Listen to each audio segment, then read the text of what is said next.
आज आपण बघणार आहोत उडदाच्या डाळीचे पापड कसे बनवायचे ते, तर व्हिडिओ शेवटपर्यंत नक्की बघा। तर या पिठाचं जे प्रमाण घेतलं आहे हे मी डिस्क्रिप्शनमध्ये दिलं आहे, तरी सुद्धा मी इथे सांगते। इथे अर्धा किलो उडीद डाळ आणि त्यात अर्धा किलो मूग डाळ आपण मिक्स करून घेतलेली आहे। हे पीठ आम्ही घरीच दळलेलं आहे, तुम्ही पाहिजे तर चक्कीवर जाऊन दळू शकता किंवा घरीच गरगंटीला पण लावू शकता। त्यात रेडीमेड पापड मसाला घातलेला आहे आणि इतर कुठलाच मसाला ॲड केलेला नाही आहे। आणि पापड मसाल्यामध्ये मीठ असतं, त्यामुळे मीठ सुद्धा ॲड करायचं नाही आहे। तुम्हाला पाहिजे तर तुम्ही किंचितचं मीठ ॲड करू शकता। त्यानंतर इथे कोमट पाणी घेतलेलं आहे आणि कोमट पाण्याने हळूहळू आपल्याला हे पीठ मळायला आता घ्यायचं आहे। सगळं पाणी एकत्र घालायचं नाही आहे, नाहीतर पीठ आधीच चिकट असतं उडदाचं आणि पाणी जास्त जर घातलं तर ते अजून चिकट होईल। मला माहिती आहे, कारण मी तसं केलं होतं, त्यामुळे पीठ नरम झालं होतं आणि पापड खूप चिकट झाले होते। तर आता आपलं हे थोडं रफ पीठ असं मळून झालेलं आहे। आपण आता ह्याच्यात तेल लावून चांगलं याला मळून घेणार आहोत आणि आपल्याला हे पीठ आता चेचायचं आहे। तर आता हे पहिलं पीठ व्यवस्थित आपलं मळून घ्यायचं आहे। मागेल तेवढं किंवा लागेल तसं तेल घालून चांगला एक रफ गोळा तयार करून घ्यायचा आहे। स्क्रीनवर दाखवल्याप्रमाणे आपला आता हा रफ गोळा तयार आहे। आता आपण हे पीठ चेचायला सुरुवात करूया। तर इथे हा आता असा गोळा आहे, आम्ही थोड्या वेळासाठी ठेवून दिला होता। हा वरवंटा घेतलेला आहे। तुमच्याकडे वरवंटा नसेल तर तुम्हाला कुठली तरी जड वस्तू ह्या पिठाला चेचण्यासाठी वापरायची आहे।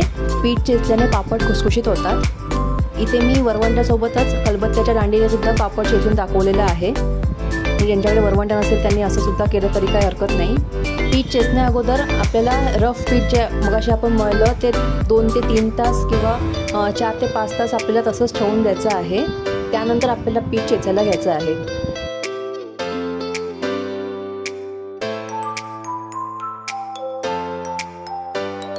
तर पीठ आता आपलं हे चेचून झालेलं आहे। आता आपण ह्याचे गोळे तयार करणार आहोत। गोळे तयार करण्याची 2 पद्धत आहेत। पहिली एकतर नॉर्मल आपण सुरीने कापून किंवा हाताने थोडं पीठ घेऊन गोल गोल करायचे आहेत आणि दुसरी पद्धत जी आहे ती दोऱ्याने गोळा कापायची। मी दोन्ही पद्धत दाखवलेली आहे, त्यामुळे व्हिडिओ शेवटपर्यंत नक्कीच बघा। तर इथे आपलं हे पीठ आपल्याला जरा व्यवस्थित मळून घ्यायचं आहे गोळे करण्याच्या आधी। आता एक महत्त्वाची टीप सांगते, माझ्या हाताला इथे मेहंदी आहे। तुमच्या हाताला तुम्ही पीठ मळत असाल आणि जर मेहंदी वगैरे असेल तर त्या हाताने तुम्हाला पीठ मळायचं नाही आहे, कुठलंही पीठ मळायचं नाही आहे, नाहीतर ती मेहंदी जी आहे ती त्या पिठाला लागणार आणि खाताना ती पोटात जाणार। त्यामुळे ज्या हाताला मेहंदी नाही आहे त्या हाताने पीठ मळून घ्यायचं आहे। मी हलक्या हाताने पीठ आता मळून घेतलं आहे। तर अशा प्रकारे आपल्याला असा साप तयार करून घ्यायचा आहे पिठाचा आणि एकत्र सगळे गोळे करून घ्यायचे आहेत।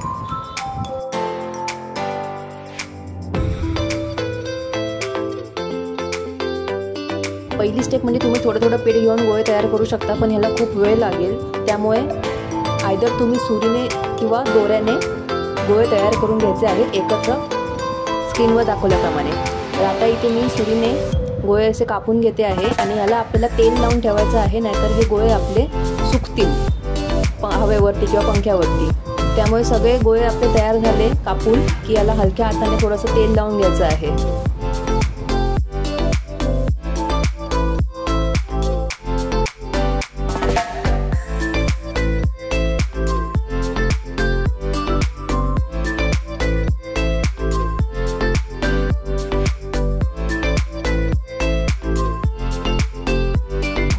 तर आता आपले हे थोडे तयार झालेले आहेत। मी मीडियम साईजचे गोळे घेतलेले आहेत, स्क्रीनवर तुम्ही बघू शकता।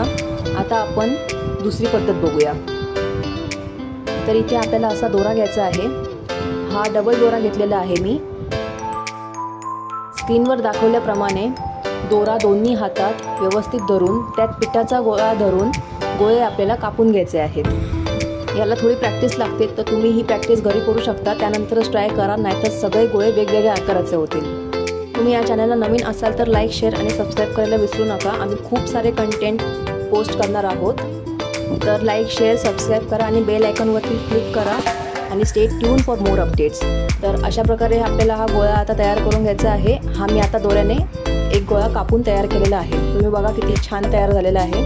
आता आपण ह्या सगळ्याला तेल लावून घ्यायचं आहे हलक्या हाताने।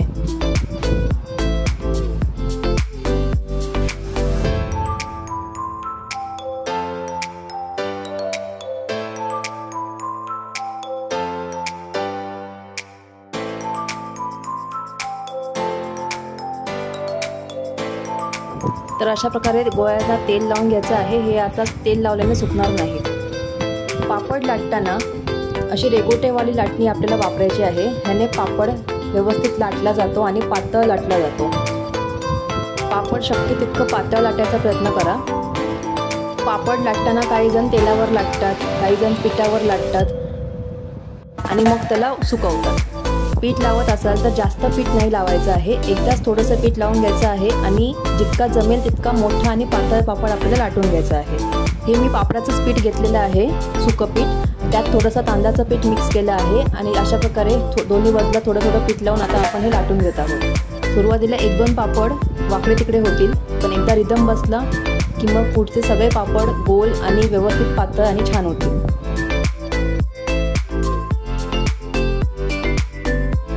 तर पापड आपला आता लाटून झालेला आहे. तुम्ही बघू शकता खूप मोठा पापड आता आपण लाटून घेतलेला आहे. शक्य तितकं जमेल तितकं ह्याला गोल आणि पातळ करायचा प्रयत्न करते मी आणि खूप सहजरित्या होत आहे हे. इकडे पापड लाटत असताना दुसऱ्या बाजूला एक ओढणी आम्ही लांबच्या लांब सोफ्यावरती पसरून ठेवली आहे, ज्यावर आपण हे पापड तयार केलेले पसरून ठेवणार आहोत. त्यानंतर हे पापड आपल्याला उन्हात सुकवायचे आहेत. तर अशा प्रकारे आपल्याला सगळे पापड लाटून घ्यायचे आहेत. आणि व्हिडिओ आवडला असेल तर लाईक, शेअर आणि सबस्क्राईब करायला नक्की विसरू नका आणि बेल आयकॉनवर सुद्धा क्लिक करा. स्क्रीनवर दाखवलेले दोन्ही ID यूट्यूब चॅनलसुद्धा आहे आणि त्यातली दुसरी ID आहे ती इंस्टाग्राम ID आहे. तर इंस्टाग्रामला सुद्धा फॉलो करा आणि तुमचे जे काही क्वेरीज असतील किंवा कमेंट्स असतील तर ते कमेंट सेक्शनमध्ये नक्कीच कळवा आम्हाला. भेटूया नेक्स्ट व्हिडिओमध्ये.